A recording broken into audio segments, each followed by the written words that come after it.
For a look back at the week that was on the campaign trail, we're joined now by CBC Saskatchewan political reporter Adam Hunter. Adam, a quieter week because the debate was really the highlight.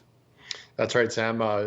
Both leaders taking the first 2 days of the week off to do debate preparations, and not many announcements, and really no new announcements because the platform's already out, the spending is already out. So the leaders and the parties can't really do much to offer goodies to voters. And the debate, as you mentioned, was the highlight of the week. I think it was a good debate. I was in the room for that.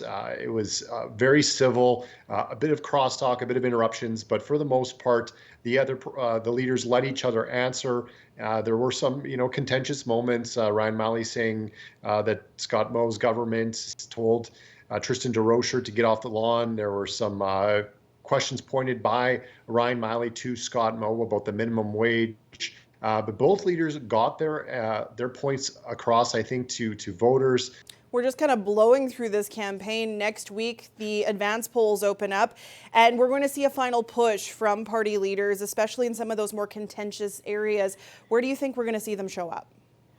Yeah, so if you believe the polls and you look at the last two elections, the Saskatchewan Party, holds roughly 60% of decided voters to the NDP's 30%. Of course, that can change. And yesterday, Ryan Malley says that he's in it to win it. That his goal is to try and form government. It's going to be really hard. The math is tough for the NDP as Southern and Central Saskatchewan, the Sask Party will have a big lead. They swept there 4 years ago. In Regina and Saskatoon, the majority of cabinet ministers that are running are going to be safe in those cities.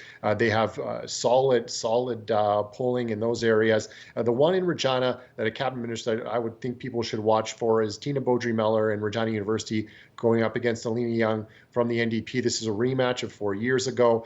Both are very active on the campaign trail. It seems to be that this will be a close one to watch with two, let's say, named candidates. Of course, the election is just over a week away, and the big unknown in all of this, Sam, is how many people are going to be going to the polls. Are we going to see a lower voter turnout because of COVID?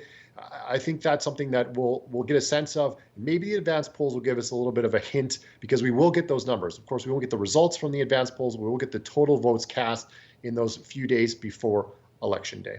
Well, and we also heard 40,000 requests for mail-in ballots compared to 4,000 in the last election. So who knows what's going to happen? Yeah, that's a big unknown as well. I think there's a lot of interest in mail-in ballots. It'll be new for many people, as you mentioned. It's a big jump. It's something that Elections Saskatchewan's been preparing for. It didn't quite get enough time to do a huge mail-in ballot push to get many more people those mail-in ballots, but maybe something we'll see in the future if people like the process, if it runs smoothly, and if everything goes as planned. Of course, nothing like we're seeing in the U.S. with all the controversy over mail-in ballots and some of the claims there in Saskatchewan. We're not expecting that at all. Thanks so much for this, Adam.